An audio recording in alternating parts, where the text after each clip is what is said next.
Hey everybody, it's Jenny from GrowthMode Marketing. You're listening to Demand Gen Fix, the podcast where our team of growth moders and our guests discuss the ins and outs of demand generation and why we believe it's the key to long-term sustainable growth, especially in the HR tech industry. Hi everyone, Deanna and Greg back for another riveting episode of the Demand Gen Fix. This episode and the next couple after it, we're actually going to focus on talking about AI. We know that is a hot topic, not just in the HR tech space, but for as marketers, all of us trying to figure out what does this mean and how do we use it? So we're going to dig into that. Cool.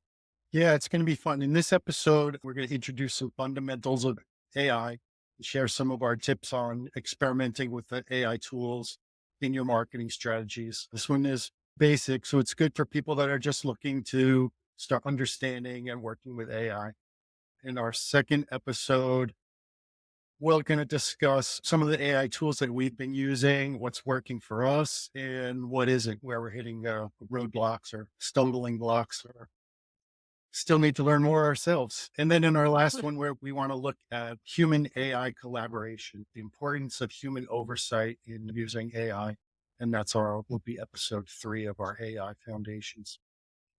Yeah, so lots of good stuff as we dig in and share our experiences with all of you, our wonderful listeners. And I got to say, if you feel like you don't know where to start with AI, you're not alone. I can tell you, we've had lots of conversations with marketers.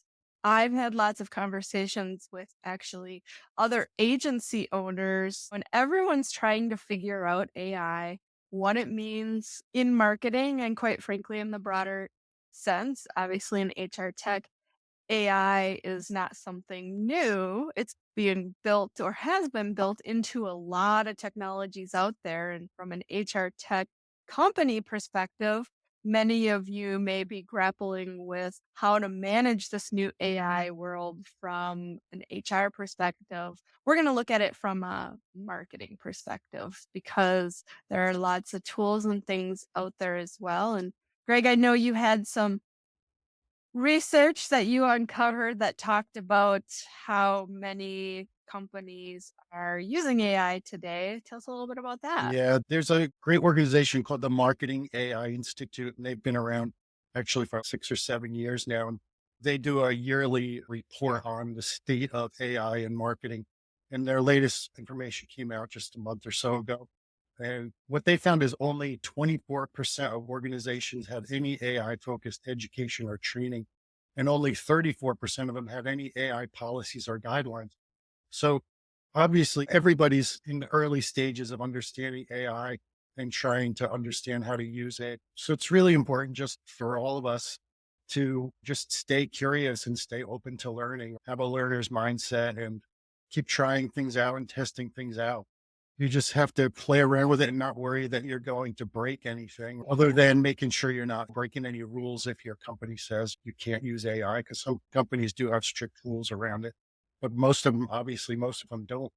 So as long as you're not putting any sensitive data in there or anything, go for it and try things out. And there are certainly a lot of tools out there from an AI perspective, specifically built for marketing. And then there's the more general kind of things like Claude and ChatGPT. There's information overload. I think when I talk to people and we have conversations about AI, I overwhelmingly hear this from a lot of people. They're scared of it. They don't know what it means from a marketing standpoint, how it's going to change the game. And everybody in the agency owners group I'm in, they're like, this is changing the landscape of marketing so fast. How do we keep up with it? And I think that's overwhelming for people. And we're here to tell you, yep, there's so much information out there. It's actually, when you dig in, it's not as overwhelming as I think it feels like it is when you start to hone in on some things and look at ways that you can use it. Yeah. And it's gotten to the point where now the hype machine is in full swing too, because you start doing homework on AI and researching stuff and signing up for newsletters. And I've signed up for a few and I'm like, oh, this is just them trying to sell me X. They want to sell me on how to become a AI consultant. They want to sell me on buying their class. Like I get emails from this one was getting email 2 times a day. You didn't sign Wow. up yet. Oh, in 15 minutes is going to be our next thing. And if you don't get there, you're going to miss out and get our 10 free prompts. And I was like, holy cow, man, 2 emails every day at least. I was like, and it was just selling stuff. There was some value to it.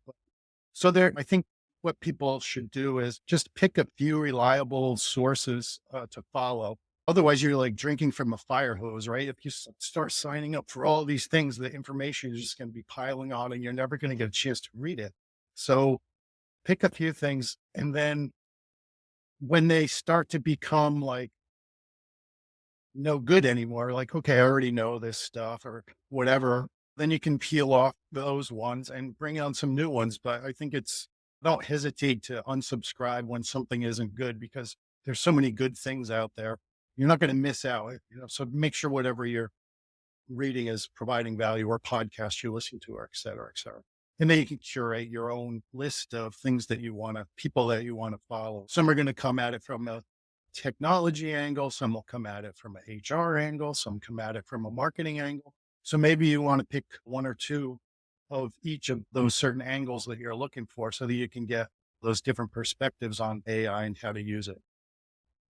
Yeah, there's a lot of resources out there that talk about AI. And if you're looking for information specifically for marketing and AI, there's a lot of resources there too. With the question for a lot of people is where do I find them? So let's talk about some of the key sources that people can get started with to dig in that we think are good quality sources that have great information they can share.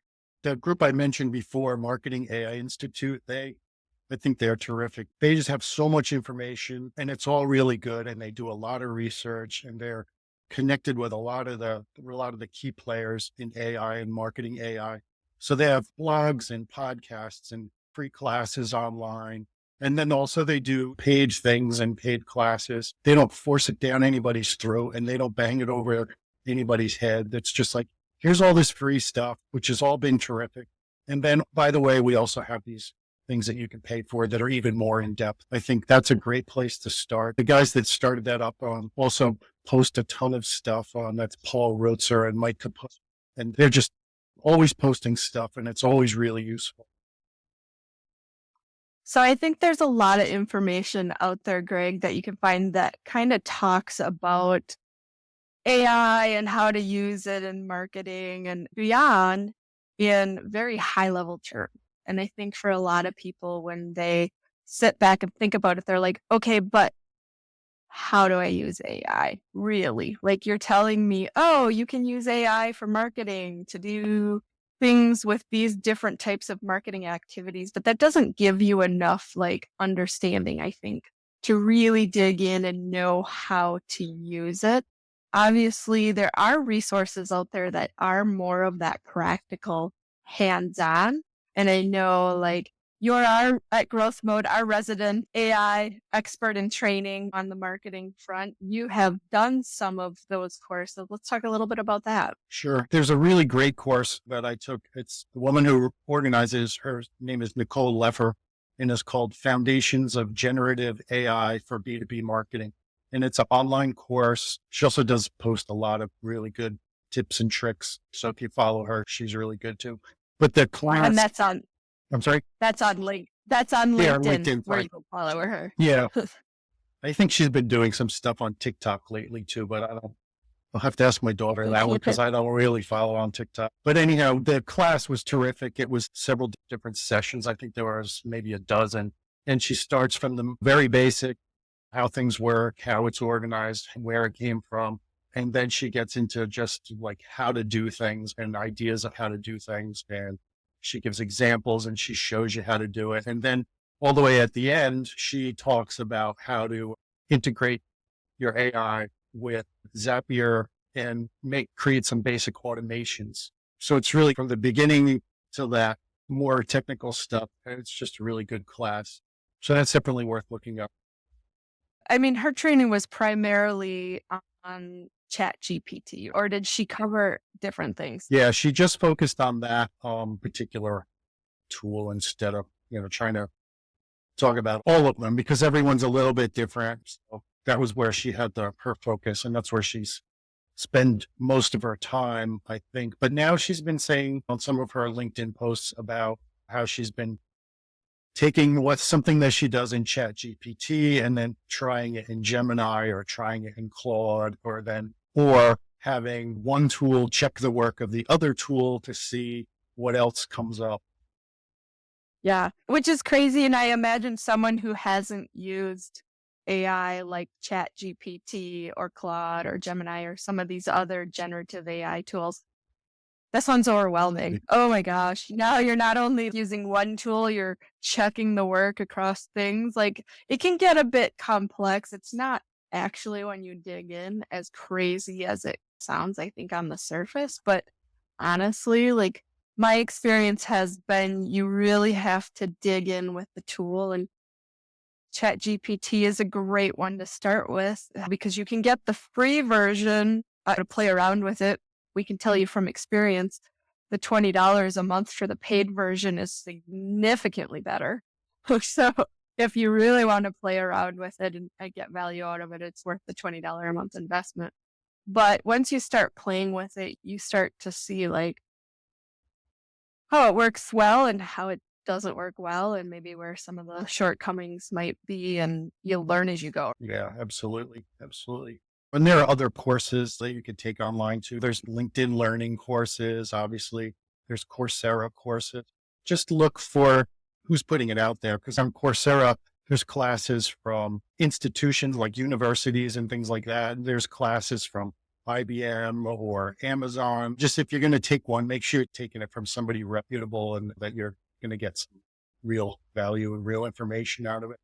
Yeah, that's a good point because I think everybody's jumping on the AI bandwagon, and Yep. people are trying to make a name for themselves. And some of them, like, it's really good content. And then there's some out there that it's maybe not as high quality, and you want to make sure you're finding the high quality stuff that really helps you Yeah, exactly. understand and learn from it.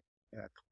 Yeah, it's the same even with when you're signing up for a newsletter or watching podcasts, who you're listening to or reading. Some of my favorite content comes from this guy. His name is Christopher Penn, and he does what he called almost timely news. He's a little bit tongue in cheek, making fun of himself there because it's almost timely, but he puts out a ton of great content. He's a data analyst, but he's also a marketer. So his point of view is usually really interesting and makes me think differently, which was part of what we have to do with moving into a new technology is how do you think differently? And then another guy that I follow, and he's more like high level. He's a VP of product at IBM. His name is Armand Ruiz. And he talks about AI and how it works and how different things work together. And it's high level and sometimes really techie. But a lot of times it's really down to earth, and he's coming at it from a different point of view than I would, obviously, because he's a VP of product at IBM. He's really interesting. His email newsletter is called AI with Armand, Armand is his first name. He's really good too.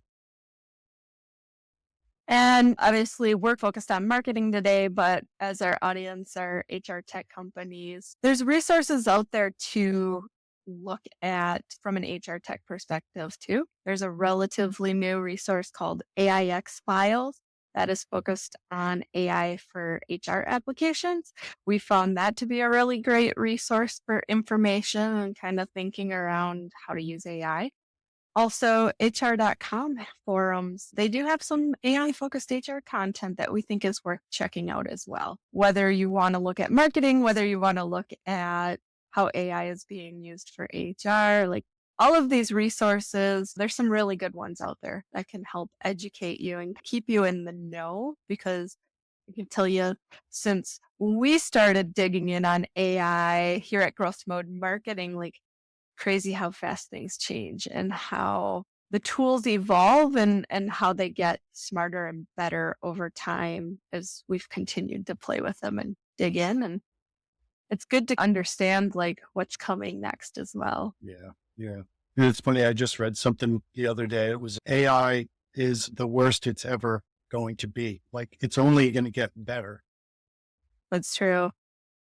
So That is so true. In the grand scheme, AI is machine learning. You've maybe heard that term machine learning in the past, and they're essentially the same thing. And what it's doing is you're training this machine, and the more input that it gets, and the more feedback on what's good, what's bad goes into it, the smarter it gets. So even as you're using AI for your own company, for example, let's say you're building up a content database in ChatGPT, you're building up a GPT of all your content. The more you put in it and the more feedback you give it, like, yes, this hit the mark, no, this didn't, the better it's going to be at being able to give you what you need out of it. So it's pretty cool the way that it works, but it's certainly not flawless either. And I don't know if it will ever be flawless because quite frankly, and I know you've got this on the list for one of the upcoming episodes, Greg, we're going to talk about it, but you need that human and technology interaction. Like it's never going to be a standalone. We don't think, but then we could be wrong. I mean, I can tell you like 3 years ago, I sat at a conference where it was a marketing conference and they talked about how AI was going to change the world of marketing. And I remember sitting back and thinking, AI will never replace designers and copywriters. And it has certainly changed the possibilities for designers and copywriters and can have an impact on how they work for sure. It's important to understand how these tools evolve. yeah, and you started to talk about in-person meeting someone at the conference. And I think it's important too, if you can, that you should also see if there's anything like local that you can go to, like a local group that talks about AI or something like that, because there are some groups starting to crop up. There's a couple in Colorado. One is called the Rocky Mountain AI group. And then there's also an AI builders community, which is more programmers and more of those techie type of people. And then in Minnesota, we've seen there's a new one that started called Neural Networking. And then there's also a Minnesota AI community. So keep your eye out on Eventbrite and Meetup and obviously LinkedIn to learn about some things. So you can go talk to people instead of just being online and watching a podcast or whatever. I know a lot of the online things I'm on, if they have the chat open, the chat is blowing up because people are chatting the whole time of the presentation and they're sharing ideas and it's crazy. And then when I go on some of the other online webinars and stuff where they don't have the chat, it's like, oh man, this is boring. I think the presentation is good, but the chat going on at the same time is great. If you can do any kind of in-person events, I think that would obviously, if you are that type of person who wants to go to an in-person event, some people don't. That would be, I think those kinds of things would be really helpful. And actually that marketing AI group that I was talking about before, they do a yearly conference. So they just finish up, I think it was their 6th year doing it. They hold it in Cleveland and they call it the Marketing AI Conference. And they said they had, well over 1,000 people there and they have 3 days of presentations. Some of them were like running at the same time so that they had 3 different tracks you could choose from. It looked really cool. So hopefully we'll be able to get there at some point in the future and check that out. Yeah. And I think as you're building your AI knowledge base, it's time to start really experimenting and doing the hands-on learning is the best way to get comfortable with the AI tools because you can hear about all the theories of how it's used. You can even see other people who are like, I use it for X, Y, and Z. But I feel like just from personal experience, until you go in and you start to experiment and play with it, you don't really know what it can do. And there's this learning curve. You and I, Greg, were talking about this before we started recording today's conversation, just how we're approaching it. We think of things, we go and try them. And when we first started, I was like, God, I have tried to use ChatGPT numerous times and everything I get out of it is garbage. And everyone else was like, oh, it's amazing. We're using it, blah, blah, blah. As I learned more, I've found there are some practical applications to use it and it does get better. So there is really something about just getting in there and playing and trying stuff. And it's not going to be great at first. But as you learn more about it and as you try different things, you'll find that some things work really well and some things you're like, well, I've wasted half an hour trying to make this work. I should have just approached it manually to begin with. Or down the road, you'll figure out a different way to ask, a different way to prompt it to get what you want. You have to be able to think about, and it just comes from practice, right? Like, how am I going to ask for what I need? I've heard people say it's like having AI is like having an intern. You have to give them the right information and you have to give it the right directions to get what you want out of it. So true. And I have learned that the prompts make all the difference and you have to learn how detailed you have to get in and how specific. And we'll talk about that next time when we talk about our own experiences and digging in and the different types of projects and work that we've tested on it and how that's all worked. But it's absolutely about figuring out how to make the AI work for you because it's not as like easy as saying, write this article for me. Right. It will, Right. but the quality, you'll be like, oh, that was pure garbage. Yeah. It'll delve into things for you. Mm-hmm. Not necessarily things that you want it to. But.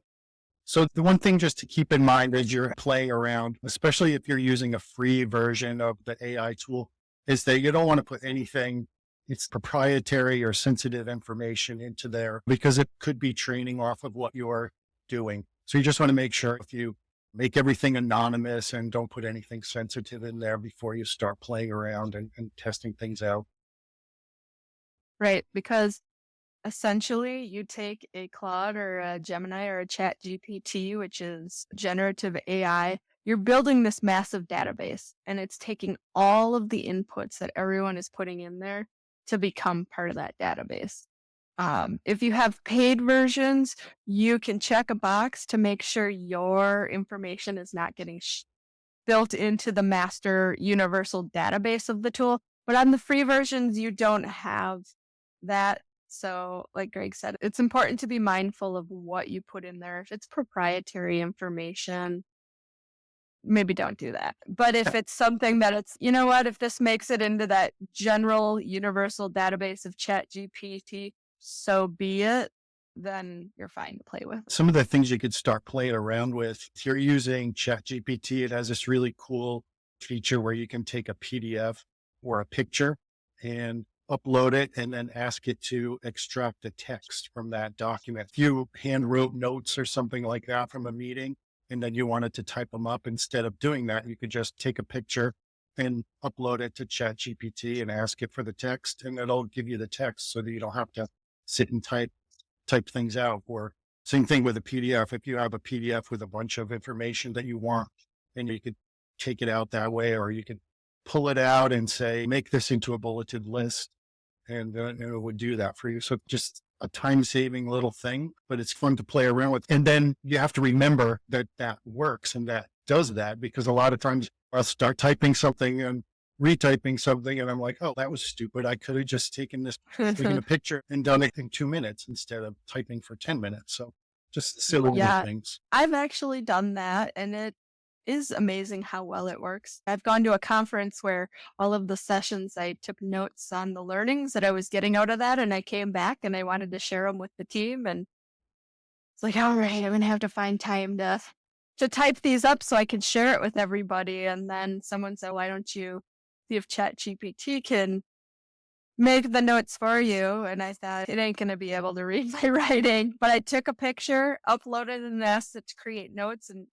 sort them and put them into a bulleted format. And I will say it got it probably 90% there. And then I just had to do a little cleanup and it was ready to go. So it was a huge time saver. And those are the things when you think about, I don't know how to use AI. It's like, where are there time consuming things that maybe you can make more efficient by having a little help from AI tools? Yeah. In that same vein, you can take 2 files and upload it and that you want to compare. Was this document the same as that document? Or what's the difference between these two documents? And you can load them both up and it'll read both of them. And that'll give you, you could say, give me a bulleted list of what's different or something to that effect. And it will tell you what the differences are in those two documents. If you're, I don't know, maybe one was a newer version and one was the older version and you didn't know which was which, you could find out pretty easily without having to sit and try to read through it and see, oh, okay, that's where we changed that word or that product name. And we need to change the date, something like that. It actually works great for proofreading too. When you have a document, you can upload it and say, find the typos and the grammatical errors. And we've used ChatGPT for this. It'll go through and it'll make a list and say, this word was mistyped at this spot in the document. Like, it works pretty slick. Yep. Definitely a time saver. Just the other day, I was playing around with it and I was brainstorming some ideas and having a chat with ChatGPT or whatever tool you're using and just asking it questions to come up with an idea or come up with some strategy ideas for an event or a webinar. And then again, you can ask it to organize those ideas into bullets or into a table just for brainstorming ideas. It's actually fun because it comes up with things that you a lot of times had thought of yourself, and then you can build off of those ideas just like you would in a regular brainstorming session. So that's a pretty neat thing that you can do. And then again, for fun, you can do stuff personally. Like you can give it a list of items that you have in your pantry and say, what should I make for dinner? Here's what I have in my pantry. And it'll give you ideas of what recipes you could make with what you have on hand. That's pretty interesting. Or the other thing, because we're crazy at our house and we have music on all the time and we're always wondering what song is this or what are the correct lyrics or who sings this? And you can put that instead of going to Google. When you do that on Google, it takes you down this rabbit hole of all these weird responses and things. And you can ask AI and it seems to give a better, more direct answer instead of giving you a bunch of websites that then you have to go through and search to find the actual thing that you're looking for. So that's fun. We play around with that at home. And I haven't done it myself, but I've heard of people using it to plan their travel itineraries and even using it when they're on a trip and say, I'm in blah, blah, blah town in this state. What are some things that I could do? And it'll come back with a bunch of things that you could do. And as you play around with that more and more, you get more specific with your questions, or you have stuff that's in your memory of your AI that'll help to direct your itinerary. So that's cool. It's neat. You can play around with it at home too. If you're dipping your toes in and you're not ready to use it from a work standpoint, maybe doing the home stuff to see how you can use it and leverage it is a great way to start to experience AI. And it's crazy to think people trying to plan their vacations with AI, but I've seen those posts on LinkedIn too, and thought from someone who researches the heck out of things before I go to them, it never occurred to me that I could just ask AI to find me the coolest places out there. Because what happens, you start searching for that stuff and then it takes you to TripAdvisor and then you got to sort through there and then you got to find the thing and then you got to see if it's good. And then you just get so many darn websites to look at, like ChatGPT helps that's what I use at least. But that helps, it just helps cut down some of that amount of searching around and clicking. Yeah. So there's lots of ways, obviously, you can use AI. I think in closing for this conversation, I would just say start your AI journey by curating your own personal list of blogs, newsletters, podcasts, and find the ones that provide value to you. Begin experimenting with AI at home and at work, because the more you engage and the more you see how it works, the more confident you'll become. And make sure to tune in again next time, because our next episode, we're going to discuss some of the AI tools we've used, what's working for us, and where we've hit some roadblocks when we've been playing around with AI at GrowthMode Marketing. Thanks for joining us on the Demand Gen Fix, a podcast for HR tech workers, brought to you by GrowthMode Marketing. We sure hope you enjoyed it. Don't forget to subscribe for more perspectives on demand generation and B2B marketing strategies. Plus, give us a like. Tell your friends. We'll see you next time.